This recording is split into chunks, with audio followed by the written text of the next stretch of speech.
22-9 run from Cleveland. That's really where they took command of this game.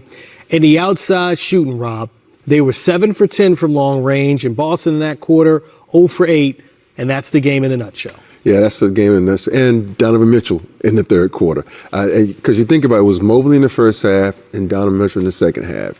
And if you didn't have that ability of Donovan Mitchell to take over a game like he does, they might have been in trouble.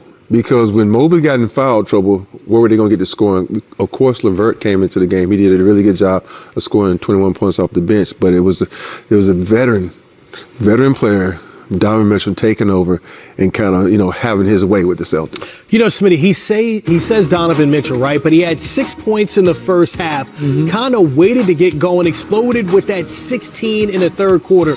How was his approach different than, let's say, game one where he had 33, but no one else scored more than 2? I think as other guys, we talk about, like Rob said, Mobley and also LeVert, but they have 6 guys in double figures. I think they got contributions. But the one thing I loved about the Cleveland Cavaliers, they out-rebounded the Boston Celtics. And to me, that was the key stat, other than scoring, that really I was surprised, but also tipped my hat off to them is Mobley was in foul trouble, and they still came in and out-rebounded the Boston Celtics. That's an area where the Boston Celtics should be kicking themselves. They're big at every position. They're stronger, and they have veterans. Nobody was boxing out, and nobody wanted to get it. And I think 5-out offense, you can't get offensive rebounds and second chance points when you're playing 5-out. The craziest thing is when Smitty says that, right? And I look at it and I go, hold on. The backcourt for the Cavs, which are considered small, right, with Darius Garland, Donovan Mitchell, even Karis LeVert, they had 20 rebounds. The smaller backcourt. That's just wild to see. If you really look at the game and where it's played now, it's all outside shots. And every time you take an outside shot, 9 times out of 10, the ball is going to the elbows where the guards are. It's up to the guards to pay attention. Box out, like that one play where Mitchell had Horford to go over his back. That's boxing out. That's basic basketball. When you ever know the fundamentals of basketball and know get to the elbows, guards can get 10 to 12 rebounds a game.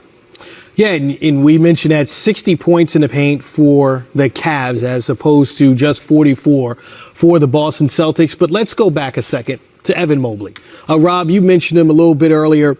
21, 10, and 5 for the game, but had 11 points and 4 assists in the first quarter and really seemed like the focal point of the offense. When you have dominant big men, let them eat. He said give them a little sugar and they're going to play better on the defensive end. And for me, Evan Mobley is the type of guy right here. You get it at the top of the key, and what do? I can be a distraction. See, right here, if I roll to the basket, I take the big man with me.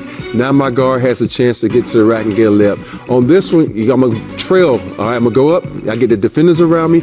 I'm going to go over the top because he left me and because I have a guy who cannot block shots. And this, I can handle a rock, too. I'm going to go get you off me, JT. And look, I got 5 feet of space. Should I take this shot? Of course, because I'm aggressive.